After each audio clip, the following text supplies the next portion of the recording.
Bueno, recién lo veníamos anunciando, nos vamos a contactar con Europa. En Alemania se está desarrollando una reunión global de productores agropecuarios de diferentes partes que analizan distintas realidades y el actual momento. Vamos a recibir a Gabriel Carballal, productor agrícola aquí de Uruguay, que está participando de esta actividad en Alemania. Gabriel, repasemos algunas de las características que tiene esta convocatoria, que, bueno, los encuentra ahora justamente en Alemania, en Frankfurt, con respecto a lo que es esta actividad. Buenos días para nosotros, buenas tardes para vos. Y gracias por atendernos. ¿Qué tal? Buenas tardes, Martín. Muchísimas gracias a ti por llamar. Y bueno, te cuento un poco. Esto es una organización a la que yo pertenezco desde el 2012. Habemos 6 productores uruguayos ya que nos hemos integrado. La verdad que es una organización súper interesante. Junta productores, analiza todos los desafíos que hay en distintos lugares del mundo, desafíos contrastantes, te podrás imaginar. No son los mismos los problemas que tenemos nosotros en Uruguay con los problemas que tiene un europeo, con los problemas que tiene un asiático o con los problemas que tiene un africano. Es tremenda el contraste y es súper enriquecedor escuchar las historias. Y bueno, se plantean a su vez soluciones o posibles soluciones a esos mismos problemas. Y también la parte de integración, o sea, el poder integrar a los productores, a la sociedad. Los productores en algunos lugares están muy mal vistos, ¿verdad? Son los malos de la película. Esta organización lo que trata es justamente de armar la historia para que el productor pueda contar cuál es la realidad y saber enfrentarse, por ejemplo, a los medios, como estamos haciendo ahora vos y yo. El productor no está acostumbrado a recibir entrevistas o a ponerse delante de un micrófono, y yo creo que es una parte importantísima porque hay que contar la historia, hay que contar qué es lo que se hace con la verdad, ¿verdad? Y no dejar que otro cuente la historia. Entonces, un poco nos dedicamos a eso. Ya llevamos 4 días y bueno, nos quedan un par de días más y volvemos al Uruguay de nuevo. Bien, Gabriel, es sumamente interesante. Quizás hay un tema que puede uno identificarlo como que quizás sea un común denominador para distintos productores de diferentes partes del mundo.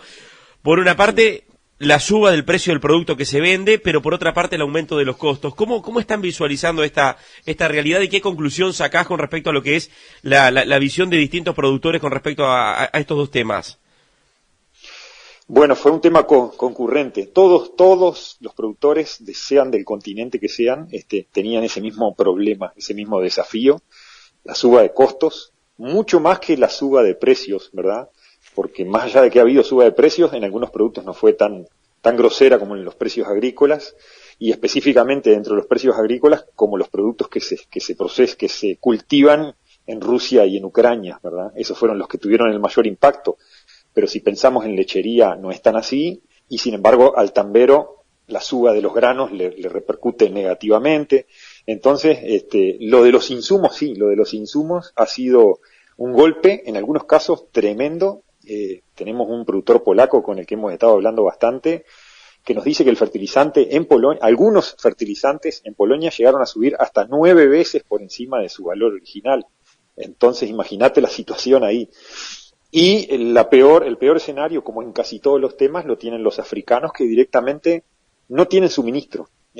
No es un tema de que haya subido el fertilizante o haya bajado, de que la urea esté más cara o esté más barata, sino que directamente no reciben urea, no tienen urea para aplicarle a los cultivos, y si la reciben tardísimo y a precios exorbitantes, con lo cual ven hacia adelante con tremendo terror un problema de hambruna importantísimo en ese continente, que obviamente va a repercutir después en el resto del mundo, ¿no? Claro. Gabriel, y sobre los precios de venta, donde hemos tenido también una suba importante del valor de los alimentos, ¿qué se percibe? ¿Se considera que esto tiene una base estructural? Bueno, tú recién mencionabas un tema que no ha sido menor, el comienzo de la invasión de la guerra de Rusia a Ucrania. ¿Cómo se ve el escenario en lo que tiene que ver al precio de los productos? Justamente aprovechamos que hay productores de aquí de Alemania, un productor que te digo de Polonia, productor de Rumania, productores de esa zona mucho más cerca del conflicto. No nos tenemos que olvidar que nosotros desde Uruguay al conflicto lo vemos muy a la distancia, ¿no? Muy a la distancia, y a veces no tomamos dimensión.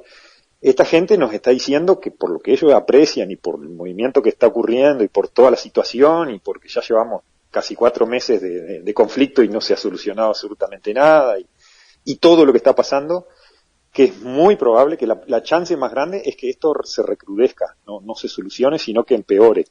Ahí Europa empieza a tener un problema grande. Entonces, esta suba de precios, que hoy, si uno se pone hoy, estarían algunos productos aflojando su valor, si uno se pone a pensar, en realidad es un tema muy puntual por situaciones prácticamente diarias.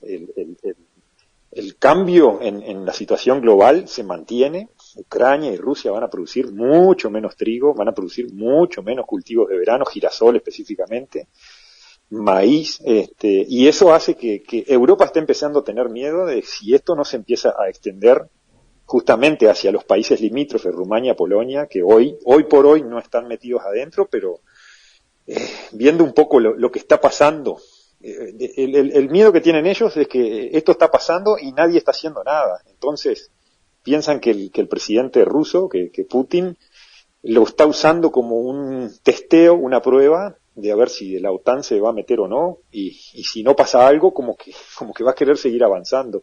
O sea que hay un miedo importantísimo, y el precio de los granos que conocemos hoy puede cambiar drásticamente ante cualquier suceso adverso que no estemos considerando hoy. Claro, y cuando hablas de un cambio, y por lo que recién decías, el cambio, o sea, posibilidades de una baja importante o de volver a los precios anteriores, no lo visualizan. Cuando hablas de cambio sería que esta referencia podría ser aún más alta.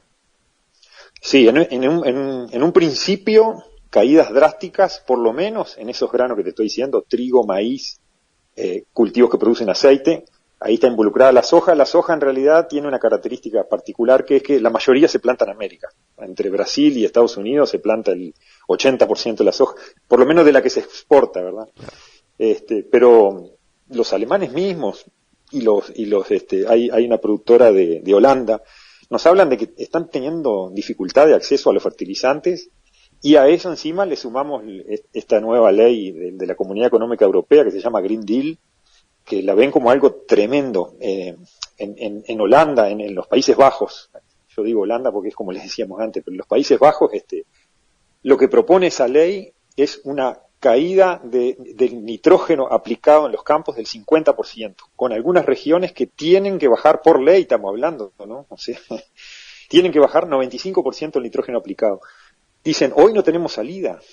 No sé quién escribió esa ley, están peleando fuertemente para ver de revocarla, pero en realidad esa ley dice que, esa negociación dice que tienen que dejar de aplicar prácticamente el nitrógeno. Entonces, no solamente ven que hay un problema en la invasión de Rusia a Ucrania, que hay un problema estructural de costos, que hay un problema de logística, porque hay un problema enorme de logística en todos lados, sino que además vienen con eso que ya está aprobado, que es empezar a aplicarlo, y que haría que Europa pueda llegar a tener un problema de abastecimiento de comida importantísimo.